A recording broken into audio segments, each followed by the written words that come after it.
Hello dear students, welcome back to our classroom. അപ്പോൾ നമ്മൾ ഇന്ന് ചെയ്യാൻ പോകുന്നത് ഒരു ഔളാണ് കേട്ടോ. സിമ്പിളായിട്ട് ഔൾ എങ്ങനെ ചെയ്യാം എന്നുള്ളതാണ്. ഇപ്പോൾ നമ്മൾ ഫസ്റ്റ് ഒരു സർക്കിളാണ് വരയ്ക്കുന്നത്.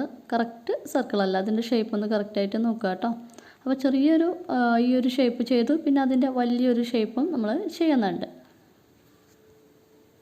അപ്പോൾ നമ്മൾ ഫസ്റ്റ് ചെയ്തിട്ടുള്ള സർക്കിളിൻ്റെ ഉള്ളിൽ ചെറിയ 2 സർക്കിൾ കൂടി ചെയ്യാം കേട്ടോ. അതായത് ഔളിൻ്റെ കണ്ണ് വരയ്ക്കാൻ വേണ്ടിയിട്ടാണ്. ലൈറ്റിൻ്റെ ചെറിയൊരു റിഫ്ലക്ഷൻ്റെ ഒരു ബുദ്ധിമുട്ടുണ്ട്, അപ്പോൾ നിങ്ങളതൊന്ന് ശ്രദ്ധിക്കുക. അപ്പോൾ ഇതിൽ ചെയ്തിരിക്കുന്ന ലൈൻസൊക്കെ തന്നെ നിങ്ങൾ ലൈറ്റായിട്ട് വേണം കേട്ടോ ചെയ്യാൻ. അപ്പോൾ നമ്മൾ ബീക്ക് ചെയ്തു, ഐസ് ചെയ്തു, പിന്നെ ഹെഡിൻ്റെ മുകളിൽ ആ നെറ്റിത്തടത്തിൽ ചെയ്യാനുള്ള അതും ചെയ്തു. ഓക്കെ, ഇനി നെക്ക് ചെയ്യാം. ഇതൊക്കെ തന്നെ നമ്മൾ ലൈറ്റായിട്ടാണ് ചെയ്യേണ്ടത് കേട്ടോ. ഇതൊക്കെ നമുക്ക് ഇനി മായ്ക്കാനുള്ളതാണ്. ഇതിൻ്റെ ഒറിജിനൽ ഷേപ്പിലേക്ക് മാറ്റിയെടുക്കുമ്പോൾ ഇതൊക്കെ നമ്മൾ മായ്ക്കേണ്ടി വരും, ഫസ്റ്റ് ഇട്ടിട്ടുള്ള ഔട്ട്ലൈൻസുകളൊക്കെ. അപ്പോൾ നമ്മൾ ഇതൊക്കെ ലൈറ്റായിട്ട് വേണം ചെയ്യാൻ കേട്ടോ.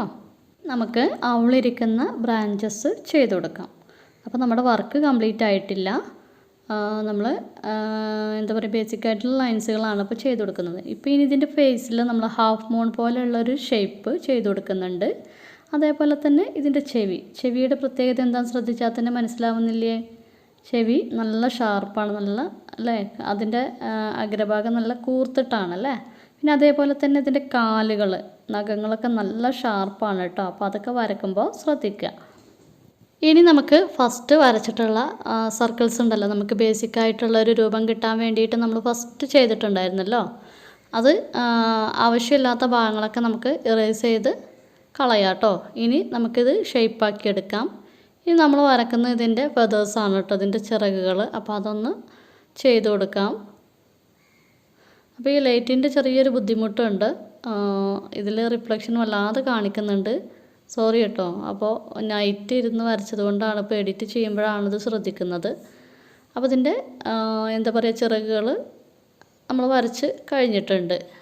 ഇനി ഇതിൻ്റെ വാൽഭാഗം കൂടി കംപ്ലീറ്റ് ആക്കി കൊടുക്കാം. ഓക്കെ, പിക്ചേഴ്സൊക്കെ നമ്മൾ ചെയ്യുന്നത് ബിഗിനേഴ്സിന് വേണ്ടിയിട്ടാണ് കേട്ടോ. വളരെ സിമ്പിളായിട്ട് പെട്ടെന്ന് ചെയ്ത് പഠിക്കാൻ വേണ്ടിയിട്ടുള്ള പിക്ചേഴ്സുകളാണ് നമ്മളിപ്പോൾ ചെയ്യുന്നത്.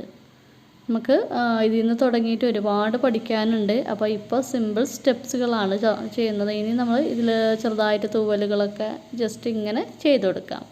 അപ്പോൾ നമ്മുടെ പിക്ചർ കംപ്ലീറ്റ് ആയിട്ടുണ്ട്. പിന്നെ നിങ്ങൾ എന്തൊരു വർക്ക് ചെയ്യുമ്പോൾ ഇത്തരം സിമ്പിൾ വർക്കുകളൊക്കെ ചെയ്യുമ്പോൾ ഒരു 3-4 പ്രാവശ്യം നിങ്ങൾ പ്രാക്ടീസ് ചെയ്യാനായിട്ട് ശ്രമിക്കുക കേട്ടോ. ഒരു പ്രാവശ്യം ഒന്ന് വരച്ചാൽ പിന്നീട് നിങ്ങൾക്കത് ഓർമ്മയിൽ നിന്നോളണം എന്നില്ല. അപ്പോൾ നിങ്ങൾ 3-4 പ്രാവശ്യം പ്രാക്ടീസ് ചെയ്യുക. അപ്പോൾ കുറേ പ്രാക്ടീസ് ചെയ്യുമ്പോഴാണ് നിങ്ങൾക്ക് ആ വർക്ക് എന്നല്ല, പൊതുവേ നിങ്ങളുടെ കൈ നന്നായിട്ട് വഴങ്ങാനും നല്ല വർക്ക് ചെയ്യാനുള്ളൊരു ടെൻഡൻസി ഉണ്ടാവും കേട്ടോ. അപ്പോൾ നിങ്ങൾ 3-4 പ്രാവശ്യം പ്രാക്ടീസ് ചെയ്യാൻ മറക്കരുത്. ഇപ്പോൾ നമ്മളിതൊന്ന് ഡാർക്ക് ആക്കുകയാണ്. നേരത്തെ ലൈറ്റ് ആയിരുന്നില്ല, അപ്പോൾ നമ്മൾ ഫസ്റ്റ് വരയ്ക്കുമ്പോൾ ലൈറ്റായിട്ട് വേണം വരയ്ക്കാൻ, പിന്നീടത് ഡാർക്കിലേക്ക് കൊണ്ടുവരാം കേട്ടോ. പിന്നെ അവളിൻ്റെ ഫേസിൻ്റെ ഭാഗത്തുള്ള ആ ഷേപ്പ് ഞാൻ ചെയ്യാൻ വിട്ടുപോയി കേട്ടോ. ഇപ്പോൾ ചെയ്തിട്ടുണ്ട്, പക്ഷേ നമ്മൾ ആദ്യം തന്നെ അത് ഇറേസ് ചെയ്ത് വൃത്തിയാക്കേണ്ടിയിരുന്നു, ഞാൻ വിട്ടുപോയി. അപ്പോൾ ഞാനത് കറക്റ്റായിട്ട് ചെയ്തിട്ടും നമ്മുടെ വീഡിയോൻ്റെ എൻഡിങ്ങിൽ അത് ഉൾപ്പെടുത്തിയിട്ടുണ്ട്. അപ്പോൾ അത് നോക്കുക കേട്ടോ. നമ്മൾ ഓൾറെഡി വരച്ച് പോയല്ലോ, പേന കൊണ്ട് വരച്ചാൽ അതാണ് പ്രശ്നം. നമ്മൾ എന്തെങ്കിലുമൊക്കെ മിസ്റ്റേക്ക് വരുത്തിയാൽ എന്ത് ചെയ്യുക, മായ്ച്ചെടുക്കാൻ പറ്റില്ല. അപ്പോൾ അതുകൊണ്ടാണ് ഞാൻ ലൈറ്റായിട്ട് വരക്കണം എന്നല്ല ആ വീഡിയോയിലും പറയുന്നത് കേട്ടോ.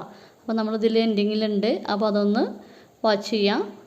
അതുപോലെ ആ ഒരു ഫേസ് മാറ്റിയെടുക്കണം കേട്ടോ.